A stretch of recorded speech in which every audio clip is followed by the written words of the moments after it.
Hello, Marky Dragon, also known as Marcus Eikenberry in real life, and welcome to another roundtable for Let's Build an MMO, the currently unnamed game. Actually, we know the name, but it hasn't been announced yet, not until the Kickstarter. And for those of you who are wondering, what happened to the Kickstarter? Well, it goes something like this. We have to get approval on the Kickstarter before it goes live on the site, and there's some timelines to make. And it didn't happen quite as planned, and so now we've got a little bit of a delay again. And it is my understanding that Gamescom is next week. And since Gamescom is going on, it's like the largest video game convention in the world. It draws a lot of media attention, and maybe it's not the right time to launch. And so my thoughts are that it's probably going to be after that. So we've got a few more episodes, a few more of these roundtables before we go live with the Kickstarter. And when we are live with the Kickstarter, it's going to be glorious. We're going to see just how much everybody likes the concept that we've got here. And I think we'll be able to use funding as a real barometer for whether or not we've got a hit here, or whether or not it's just a giant turd. My feeling though is that it is something pretty special, and so I'm greatly looking forward to that. Hello guys on the Hangout here. How are all of you today? Hi Marky, good. Evil, thank you for making a camera presence. I see you. That's not me. That's Ink. Not you. Oh, pretending to be me. Oh my God! What an imposter! Yeah, well, when he gets a view of the video of the real hood, he'll be all like, "Damn, I got to stop wearing this hoodie." You boys in the hood. Gotta say. No, I'm the guy with the chipmunks of unusual size being ridden by one of my minions. Yes, yes. Okay, well, and I'm sure you're going to ask for those in-game or something like that. Yes, yes. Ravenous chipmunks. So that could be some sort of spell or something like that, where you gather all the chipmunks out of the forest and then you can hurl them all at someone. We can make anything out of this game we want to, but it would be nice if stuff made sense. So you have to. Well, no. I mean, it is a fantasy game, and so there is some fantasy. Although I would personally object to something that breaks the vein of the fantasy that we're in. And a stormtrooper in a medieval fantasy MMO. It might be fun to find one in some archaeological dig or something like that. Just as kind of an oddity type thing. Hell no. Did he just wave a lightsaber? But, as far as, carving people up with lightsabers and stuff, I would rather do it with swords. So, just my I'm still thought. waiting for DeLorean to turn up. Oh, yes. We could have time travel. Oh, wouldn't that be interesting? Oh, boy, that sounds like a lot of artwork. But how would you do that in the mechanics of the game?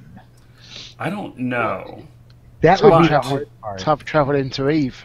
There is something. Our subject today is crafting, but I will say one thing about things like adding lightsabers and time travel and everything, and that is that I very strongly believe that no matter what we do, that we have to reinvent ourselves every year and a half to 3 years, that the game has to be completely reinvented. And, not that it will necessarily change the feel of the game, but that it has to make this leap of innovation, creativity, and technology every 1.5 to 3 years. And I believe that might be a long-term strategy for how to keep a lot of the existing players and how to gain a lot of new players along the way with each one of these leaps.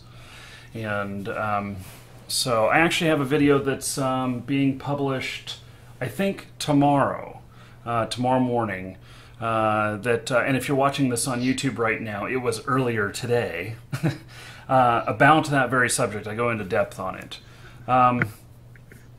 The subject today is crafting. And so now you guys probably see on the screen here, if you guys that are in the Hangout, check out the stream, and you'll see here an image that is concept art for the game, and it is of a miner, and it uses a lot of the things that we've talked about, and he's pretty highly detailed. Some of the things in there are that there's different types. We've talked about, magic versus doing some things with magic versus doing some things with items or whatever. And it's got a good example of that here with the light on his helmet. At one point he's got just a candle. That reminds me of like where were those rats? Were those in World of Warcraft? World of Warcraft, the rats inside the caves that carried around little lights? Yeah. Yeah, okay. I couldn't remember if it was that or Runes of Magic that had those. But, so that'd be, this is part of your equipment set that you would use for mining. I mean, I suppose you could go in there without a light, but maybe it would be difficult for you. And so, and then, it's got the candle, but then there's also another one there that has a windproof candle. And so, maybe, I don't know what they're thinking, but maybe there's going to be some wind. I don't know. And then there is airflow, and you do have to worry about mine explosions. Oh, wow. I didn't even think about that. And then there's magic. So I thought that this piece of concept art would help give us something to go off of for what it is that we're doing with crafting and how all of this can apply. Also there's all the carry mechanisms that he has there too, which I'll show in a little bit. I've got another screen that I'll show everybody of the concept for bags and for carrying things. And so let's talk about crafting, like in the sense of the tool set that this guy's got. Obviously, when we start the game, maybe just basic pickaxes are going to be the only thing that we have available. And we're going to have to craft everything else. I don't know how, I don't know. I guess maybe the ore, we're going to stick it in our pockets at first, too. Is that ore in your pants, or are you just happy to see me? Or maybe they just have a basket next to where you're mining, and you just drop stuff into it. I mean, that's it. It all starts off real simple. Right. The players. I'm looking at the different pickaxes here, and like the first one there is pretty simple. The second one is a little bit more ornate and looks like it has an extra hook on the end, maybe for, it almost looks like a hook for pulling nails. I don't know. Yeah. And then the bottom one is very ornate, and maybe that's maybe that ornate one is one for really fine digging to grab precious metals out or something like that. Something that may take more time that you don't need. You're not bulldozing through. You're picking through more like an archaeological dig or something. Well, certainly sort of the better pickaxes probably would increase speed or increase the amount that you actually mined in one go, things like that. I mean, at the start, it's got to be slow.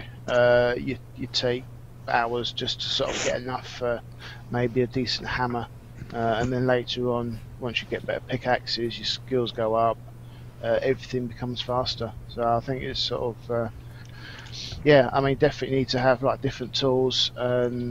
10 or so upgrades from the basic pickaxe you get at the start of the game, until you get the sort of the ultimate pickaxe, which has the fastest speed and can actually mine the hardest rocks with the most valuable items in it. Or what about the concept of requiring specific tools for the really high value items? That would make a lot of sense. That would make a tremendous amount of sense. I mean, I know that different types of mining and stuff, it's like they blow shit up and then they just cart it all off and they sift it all. If you've ever watched like Gold Rush, that television show, where they just go out there and they just scoop up the earth and keep dumping it into this thing to sift through it all. Yeah, but that also varies a lot. I mean, if you're mining coal, there's no sifting and scooping, and there's definitely no blowing things up. Oh, come on! Coal doesn't burn. You're following a vein of very soft material, so it's very easy to mine it. Then it's a matter of making sure you have that magic helmet instead of the open flame, because that dust can explode just as isn't easily. that an interesting thought there? That some stuff might be flammable, and so it's not accessible to people who don't have that magic ability. Or the windproof one too. Wow. Or maybe you can dig close to the surface with the candle, but once you get lower down, that's when the gases start to produce, so therefore you can't use it, say, sort of 3 units in from ground level. You have to then upgrade, because otherwise there's not enough oxygen for the candle to burn.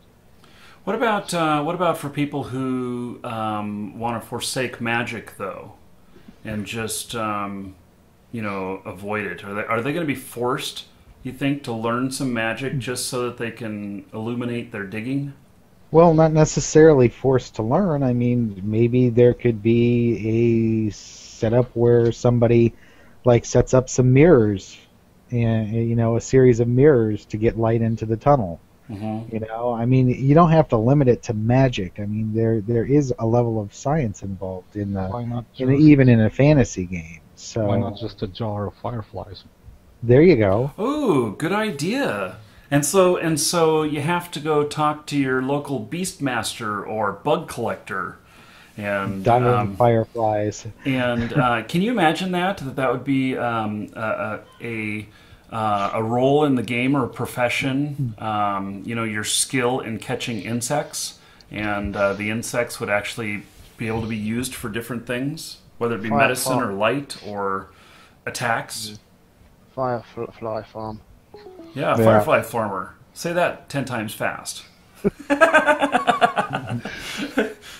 Or maybe you can just produce or make lanterns. You can place lanterns down tunnels so you can actually see where you're going. Yeah. Yeah, but lanterns are they're fire. Yeah, but if their lanterns are also self-contained, because pre-electrical, that's what they would do with coal mining, is lanterns, enclosed lanterns, because the dust can't really get in if you don't allow it. I mean, there's still lots of problems with explosions in coal mines, but plus, if you're willing to do something a little different, or you have a lot of labor, you can still get rid of the overburden on the coal, and just it's a different type of mining, but it's possible in the game. But that also goes into a little bit of terraforming too, so that's something they're going to have to consider, how it interacts, how the raw materials interact with the terrain. There have to be some rules on that. Yeah. It also makes me think about how if we are dealing with things like coal and everything, that I've not seen a game that really requires a resource for like blacksmithy of a heat source, and so starting out, you may go chop down trees and everything, and cut up the wood to make it to get your fire, but to get the hotter fire and fire that burns longer, you would need like coal or something like that, and air.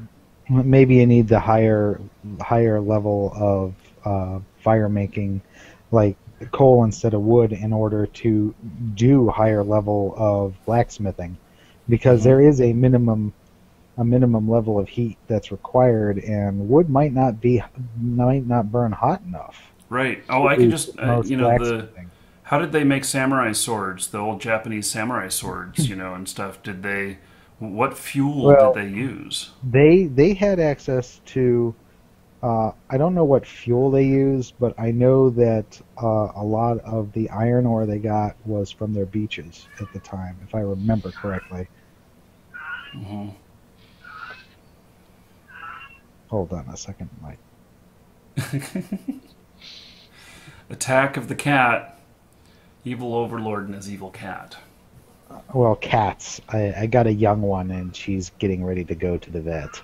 Oh, yes. Okay. Well, that's okay.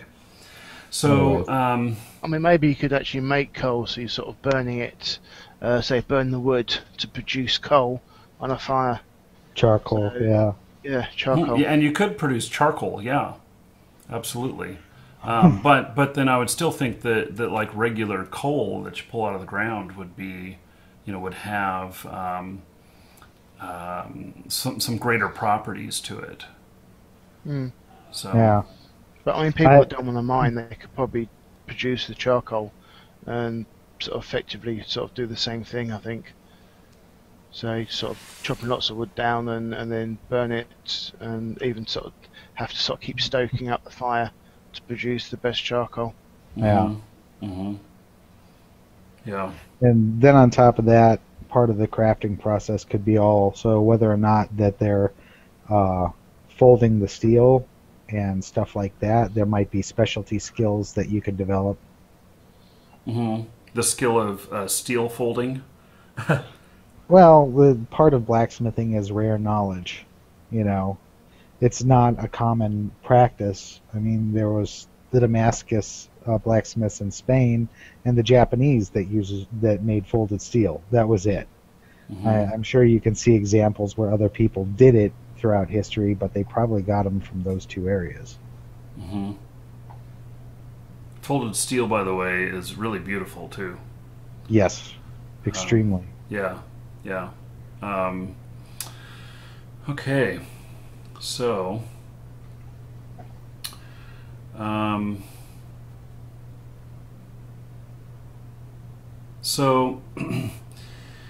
just thinking more on the whole crafting thing here, and just drawing inspiration from this guy that we can see here. Let's go ahead and talk about the bags here and everything, and so let's see here. I've got another image here, which is kind of a concept for the bags, and so this one specifically pertains to a miner, and it shows like wood planks with a harness, and the ability to hold some heavy stuff. It's got some small pouches. Also has room to carry like a large piece of stone, something like a building block for a house, or something like that. And then, as we saw on the character here, he's got something similar on his back, but he also has other pouches to carry other items. And so the idea being here is that a small pouch won't be able to hold a boulder, and but a small pouch may be able to hold a little bit of precious ore or whatnot, but it wouldn't be very efficient. And so you'd want a bag or a carry device that is really designed for what it's carrying, and by using what's designed for what you're doing, you are a lot more efficient. So maybe you can hold more weight, maybe you can hold more volume, or maybe it can organize it better for you. And as opposed to just carrying a backpack and then filling it full of rocks, So the thoughts are here is that things are very specialized, and that you would outfit your character for the craft that they are performing, or for whatever the function is that they're doing and whatever they need to carry. A rogue would probably be very light in carrying just a few small bags attached to their belt or something like that, or maybe they'd have some pockets in the clothes that they're wearing. And then like this guy who's mining, he's going to have some pretty beefy stuff. He's probably got the heaviest load to carry out of everybody. But maybe a lumberjack would use something like this contraption as well and fit, like 2 pieces of log or something like that on his back, removing the small pouches or whatever. So, what are you guys' thoughts on that? Yeah, definitely a good idea having specialised pouches. Like the idea, I mean, you've got, say, herbs to carry, you're carrying gems. My idea of also food as well. So food will be a major part of it, where that's a complicated system where special meals that you cook up will increase your stats to make things like mining or anything quicker, faster, and give you boosts to stats. So I mean, there's pouch for that, there's pouch for various things, as long as you can actually designate what goes in which pouch. So rather than having to sort of drag it to a specific pouch, you can just say like right click and pick, and it will go to that pouch straight away. Then that should be fine. We do want it to be fun and not tedious. Yeah. But maybe there's an organization skill that at first you have to choose each pouch that you want, and as you do it more, then it starts to be automatic. Kind of like learning to drive a car. You're like, oh shit, the first time you're behind the wheel and you're on your own. And but give yourself a year, and you don't even think about driving. You just get in and you go. So maybe there could be a skill even for that. Yep. Yeah. And then certain people who don't do things very often, or who really like being anal about their organization, they may not choose to learn that skill. Won't study it at all. I don't know. Maybe if I'm OCD and I like to place everything individually every time, that it would be a waste of my time to invest anything in that skill. So I don't necessarily think that picking the bag should be a skill, but I think that specialized bags is a very good idea. And then if you can also layer in magic on top of that for the bags, I mean, you could turn a rig like this into something that can carry several tons of material very quickly. And it's a matter interesting of how much idea. So like a spell of feather light or something like that, and next thing you know, you can carry 3 times as much. Or a dimensional hole. I mean, even that entirely possible. Send stuff back to home, or directly to the shop, or to the ore plant. I mean, you make something like that absorbently expensive, so only people who are actually serious about doing it will have access to it. But there are going to always be people who want to take things to the extreme. So give them the ability to do that if they're willing to invest the time and money and magic into it. Yeah, it's one of these godlike skills. Once you get to godlike, then you'll be able to produce one of these bags. So it's something that very few people will be able to do in the game. Well, when you say add magic to it, all those hating on magic will probably be at a huge disadvantage. Yeah, but that's why you make it absorbently expensive. Well, maybe for a second idea, something on engineering. Possibly. I mean, the big thing is you got to have some sense of balance in the game, but anybody who's going to invest in a bag like that to do mining is really serious about their mining. And that doesn't necessarily mean that it's going to be a good thing for them. because with lots of raw materials suddenly on the open market, the price is going to drop. So, I mean, there is an economic basis for this where if I would imagine something like dimensional travel for items alone should be something that is not an easy task to achieve. Mm-hmm. But somebody's going to try and figure out how to do it. Well, and on the same point, on the whole issue of balance, that somebody else who say has a high skill in I don't know, cowboy, I don't know what to call it, beast mastering or whatever, that they're able to coordinate several mules all at the same time, and to carry a heavy load back and such. Nerf herder. Yeah, herder, something like that. No, nerf herder. Nerf herder. And what are nerfs then? It's a Star Wars reference. Oh, okay. The other thing to think about here is the value of some of these things that can carry the really heavy loads. Maybe you're vulnerable to attack too, a high value PvP target, because getting that bag off your back is it's a high value item. Yeah. Well, that goes back into balancing out the game. If somebody knows you're producing massive quantities of materials and they don't know how, they're going to try to figure it out. Mm-hmm. And eventually somebody's going to be like, holy crap, I want that bag. I don't know how to make it, so I guess I'll go kill him. Mm-hmm. Yeah. Holy crap, this guy's botting. Well, then you go kill him. Yeah. I think there's gonna, well, that's a whole other subject, how we're gonna deal with stuff like that. But there definitely, there definitely should be some incentive to killing anybody who's cheating or botting or whatever. So, anyway. So as far as crafting all of these things,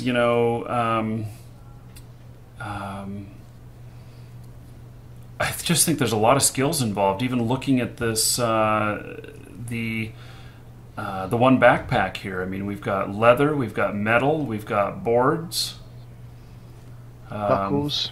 Yeah, the buckles. Yeah, so it's almost like there's going to be a lot of different skills involved in making something like this. Yeah. And so. Yeah, you might need to go and buy the buckles from a blacksmith. Mm-hmm. Buy the boards from a woodmaker, and then you can actually produce the item. Mm-hmm. So, why buy? Why should I buy? buy? Why can't I just steal? Well, okay. I mean, that is a possibility. If you want to risk that, you can go for it, but... Yes, put your cloak of invisibility on and go and pick pockets. Already on it. Already on it, yes. Stealth powers activate. Yes.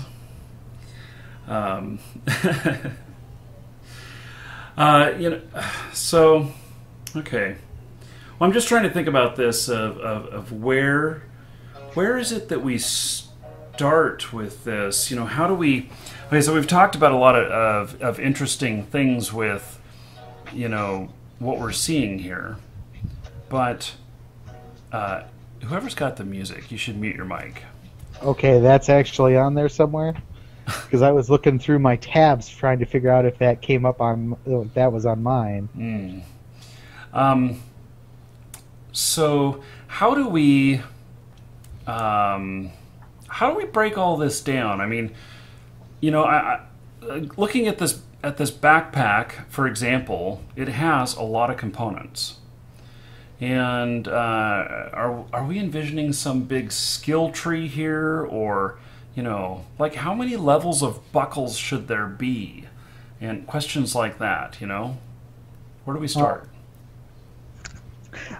to start with, I don't think it should be a very big skill tree, because basically what you have there is leatherworking, woodworking, and metalworking.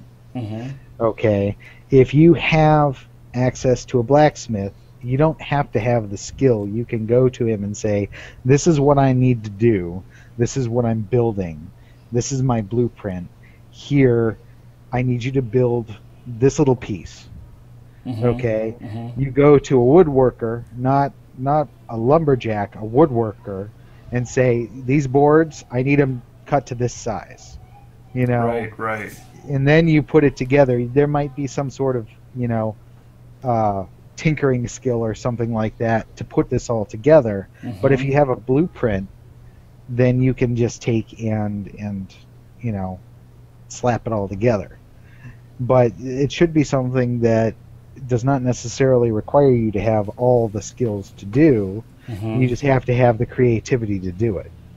Mm-hmm. So if they're providing us a tool to build stuff like this for the game, then we can make blueprints from the items we create, and then it's just a matter of finding people with the skills and piecemeal out the work. And acquiring all the resources. Yeah. So, I mean, they might even have the resources available because that's their specialty. A woodworker's going to have a bunch of planks in storage right next to their shop, so all they got to do is go next door and grab it. They're not going to be sitting there with no materials available. A blacksmith is going to have stuff around that he's smelting and sword blanks and stuff like that. Maybe he melts down a sword blank that's not being used, or a low quality sword to make the buckles. Mm-hmm. You can get quality into this and make a difference. Mm-hmm. And then I think after that's all said and done, if you want to add in magic, that's a whole different process where you give it to a magician and say, hey, this is what I want added to it. How much will it cost me? And I guess at the beginning that we'll have skill of basic board making, basic buckles, basic leatherworking, and stuff. And so the first generation of these packs or whatnot won't carry as much, will be heavier, and maybe won't have the same amount of durability. Whereas, as we progress and get into, leatherworking 5, or I don't know, whatever we're going to call it. Yeah. That the leather can be lighter and can be thinner and can carry more, have higher tension. And so, yeah. X-Shells is asking in chat what the limit is going to be that one on skills that one player can have. And just so you guys know who are watching this, there is no limit on skills. Skills are going to be time-based in the respect that you can study them. I believe that we are also going to give bonuses for for use, meaning that if you're there crafting boards, that you're making boards skill, or whatever we call it, will accelerate at a higher rate while you're doing it. And the theory being is that we never stop learning, just like in real life. And so, a starter character can actually become really good at something fairly quickly if they focused all of their attention onto one specific item. Then they can become, they can master that one thing. And so in respects to like the backpacks here, it really can be that you want to participate in making stuff that's needed by people, and so you can start by lumberjacking, getting the raw wood and making the boards, and you can become very efficient at that, and work with other people to provide them all the boards they need for the backpacks that they're building. And so that's kind of the thoughts on that. Where else are we going with crafting here? I know we've talked about magic, and we've talked about like the candlelight for the for the miner, and then as far as candle or like little magic light ball or whatever it is that they've got up there. Do you think that someone needs to have magical powers or skills in order to use a magic helmet? It shouldn't be that much difficult to just put on the cap. I think if you know what it is and you understand how to activate it, like for instance, going back to the example of the magic sword you find and you don't know what it is, you know, if you don't have an idea of what it is or how it's used or whatnot, you might be able to use it as a common item, but something like the magic hat thing might be something that just automatically turns on when it's in the dark. Oh, wouldn't that be fun during PvP? Oh, it's getting dark. Oh, blink! Hey, everybody, I'm here! Insta-death! Damn, take that helmet off, buddy! But, I mean, it could be something that simple. You know, you can... The person creating the magic on the item can set it up however they want. What's to stop me from being a total jackass? Nothing. That's Sweet. the point. That's expected. Yeah, Exactly. we know that Ink is going to make these items that you put them on and you're going to go, what the hell, I'm all itchy. And it'll start shouting and making noise so everyone can see where you are. Wait Well, a I second. have quite a lot of time, so you know I'm going to craft some really good stuff, but it's going to be with a surprise. The mining helmet of infinite light and decapitation. You know, I had this insults. I had this You can insult friend everyone. who, in D&D, he was so paranoid about getting stabbed in the back by one of the other players when he was playing. This is all pen and paper stuff. You know, he had his items that he carried with him and everything, and his helmet was of the sort that it didn't provide a lot of protection, but it was booby-trapped. And so if anyone else other than him put it on, it would explode and kill the person who put it on. And so he made this thing that wasn't very effective for himself, but he knew that he wanted revenge if anybody ever stabbed him in the back and took his stuff. And sure enough, it happened one day. And the other guy, in D&D, your character's dead. It's dead. In many cases. You got a cleric around. There was no resurrection. And and the other guy had a character they'd been playing for like a year, and he killed him and took the stuff and blew up on his head and it killed him. And he was so pissed that they never talked to him again. So, but I could just totally see Ink developing items like that with that creativity. It's the the death helm or something like that.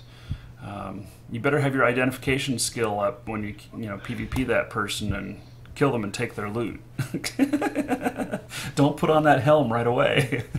Well, it also gives characters incentive and a need to go to people that focused on identification skills. Mm-hmm. You want them to go back to town and say, "Hey, wizard, what type of magic is this? What's going on with this?" Because that gives an employment to the wizard as well. Now, that doesn't bar you from, studying up and learning the skill yourself. However, if you're a big, meat shield PvP guy and you're always in the front line and you're hacking and slashing, you don't want to spend time.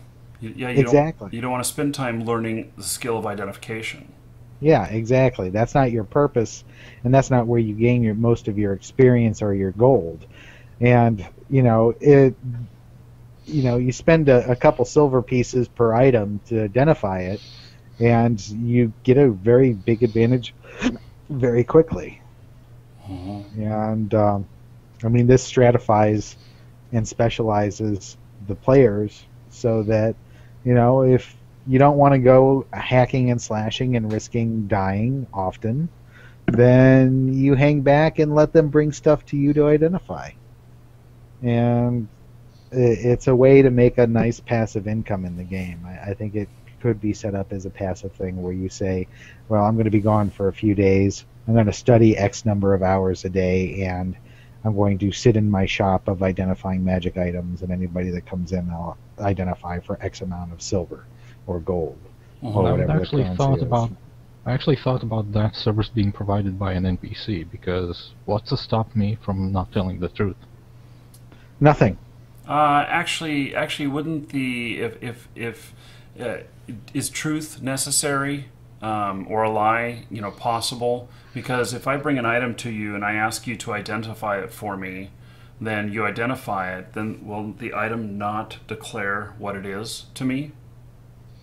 Yeah, I'd hope so. I hope you get like a mouse over info box. Once it's been identified, maybe it's identified for all, or it's identified.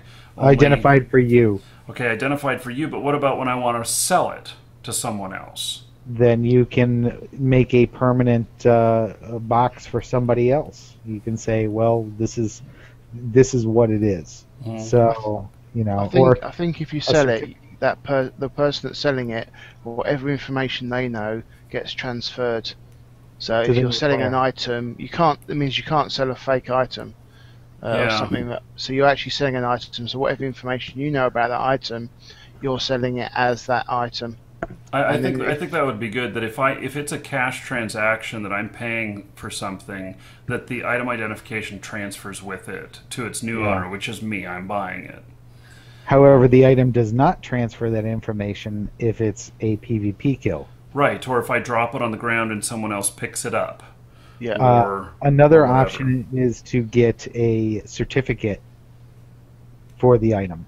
Well, that could be too, that if I'm going to sell it, then I go over to my local notary who has the notary skill or whatever. The identify skill. Yeah, and they then certify it. They imbue it with that information so that when I put it in my vendor, it will display that information, and so that the buyer can be assured that it is what it is. It's like diamonds. They're graded and everything, and you have the certificate with them. Maybe with certificates, you get a rating for the person who identified it. So whatever that person's reputation is, whether it's good or bad, is plopped in there with that information. I mean, if a bunch of people complain about somebody misidentifying items, they're going to get a bad reputation. So Inc. wants to take and do his, he's going to sell a fake item or lie about what the item is, and the guy takes it to another place and they say, oh no, this is incorrect, this is actually this. Inc. I'm not going to lie, but I won't tell everything. Well, that's entirely possible, but if they find out there's more to it than there is, then they can go back and give you a negative rating because you didn't do a good job. So I suppose that the identification would be listed as suspect or something like that. That it may not be true. Incomplete, maybe. I think if you're selling items with bonus stats or magic on there, then yes, you take it to a notary to prove that it's got what it says it's got on there. But if you're just selling an item as a basic item, so Inc. can come in with like negative stats on it, you can sell it a pickaxe with negative stats, and all you do is sell it as a pickaxe.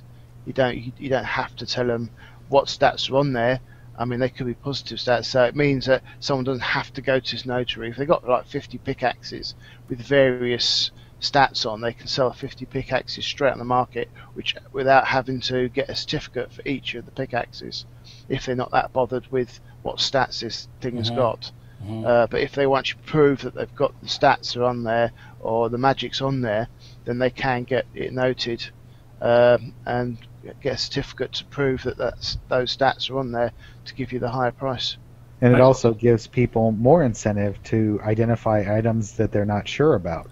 Well, that's another thing I was thinking of. I was envisioning, like, I went into Goodwill a couple of months ago and was looking around, and there was this woman who was digging through all of the silverware, and she was going through all of it. And looking for real silver. She was, and you know what? When I walked by her cart, I saw 2 pieces of real silver that were in her cart, and but they were just dollar spoons or whatever, and she just made $30. Yeah, and So that gives me the idea that somebody who is a merchant may want to, one of the skills might be this whole identification thing, but that as someone who can identify things, and I walk up to the vendor or to the other guy who has 50 pickaxes that have no identification whatever. Sitting in a barrel. And I rummage through them, identifying each one of them until I see the one that's got the... pickaxe of rainbow explosion that Ink wants to have, or rainbow catch on fire, as he says. I see that one and go, holy shit, I need that. And I can buy it, and then, since I've identified it, I take it over to my vendor and I resell it, and I make buku bucks because everybody loves rainbows. Exploding rainbows. Exploding rainbows on fire. Yes. That's where the red comes from in rainbows. No, it's the death of the leprechaun. Yeah. So, golly, this all just gets so complex. Yeah, fun. But the idea is you have the basic mechanic is not that difficult. We're talking about the results, not the basic mechanic right now. If they have... Each item gets a list of stats, and identifying those stats is up to the players. And then whether or not they wish to transfer that information to the next player is up to the players. So it's all like set up ahead of time where, okay, Ink has his rainbow explosion pickaxe. That's also cursed and might, blow you up accidentally. It spawns kittens that blow up. It spawns kittens that blow up. Oh my god. But either way, the point is he can choose not to transfer that information. There may be like a little yes, no, do you want a complete or partial, and just do a little checklist of what the information is you want to transfer. So that might be the part that I leave out, being as a lottery. Guess what you got?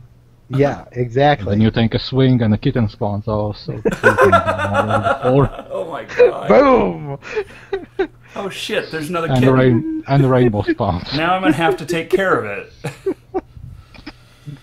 Oh, man. But you see where just the basic mechanics setup, I don't think would be that difficult for them to do. Now, the problem I think they might have is how much information is on the server and on the client, and I mean this is something because if each item has particular stats, you're going to start getting items with crazy stats, and that may bog down the database for the computer.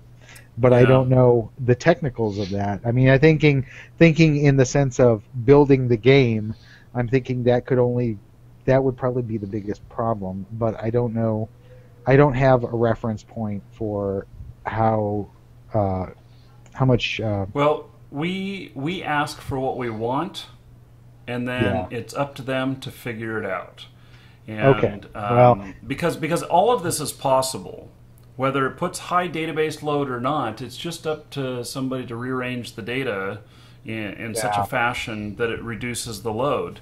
I've been through that many times with large databases, and it can be done. It's just optimizing the database and optimizing the data. And on top of that, if it's on the database instead of if it's on their server database instead of the client database, you're going to cut down on people that are able to ESP. Yes. Because you have to have that code on your client in order to get that information. And if the code is not available to you because you haven't identified the item, you automatically cut out ESPers, because that was one of the things that I saw on the DayZ video blog that was just released recently. And unlike Infestation, where you've got the whole world database there at your computer, only what you see is available to you. So if you don't see something, it does not transfer to your client. So from a technical standpoint, this gives them a lot of control to prevent people from hacking. And we want to prevent that as much as possible. Because you don't want somebody going for the best sword right off the bat. But I can see it being a higher amount of resources required on the server side. Yeah. To do that, and so, and I don't know how much data is flowing back and forth already between the client and the server. So I haven't seen that information yet. It would also be really easy to track those that copy items. Yeah. Well, yes and no. See, here's the issue with that stuff, and why duping is a problem in every single game. And it's because I take this sword and it's item number 1 billion or whatever, and it's got its unique number here, and so I make a copy of it, and I instantly take and melt this copy down. It then becomes a different item number. And so that's how they get around stuff like that, and the database is so big that they might be able to do that before it knows that there's another one of that number. And I don't know, why did I go off on that tangent? But well, it's good information to understand what we're fighting. Yes, it is. There are technological reasons, and so in some games, what they've done is they have done comparisons to look for duplicates, but then the problem is too, if they both have the same item number, which one is the real one? Who owns the real one? Is it the same person, or have they sold a bunch of copies or whatnot? And then if you go and delete them all, how does that affect the players who legitimately purchased it and everything? It's really a big quandary, and it can really affect customer service, because when my shit disappears that I've been playing with, I call customer service and say, I won't say what I was going to say. What the hell? What the hell? Yeah. Spelled Fuell. And so this is an issue that is going to have to be worked out. We are going to get into some of these issues as we go, and some of them, I know I've showed this to some of you guys before. This is a tool that's very amazing, and we're going to use this for some of the really hard issues. It's called a no-brainer, and we'll actually go through and resolve problems with it. It's a problem-solving tool, or an innovation tool. It can be used either way. And so some of these things that are very complex, that are really hard to figure out, that's what we're going to go through. And some of that will be broadcast live or broadcast on on videos, and some of it will not be. Some of it will be that we're going to have to take some members out of the community and compensate you somehow for for working on this problem, because sometimes the solution, we won't want people to know what it is. Just because knowing the solution enables you to exploit it. Yeah. So, anyway, okay, we have a couple of people. We're almost at the end of time here, and we have a couple of people that I don't think have said anything. We have David and Eric who are in here, and I don't think you guys have said anything. Have you guys got any thoughts on all of this stuff?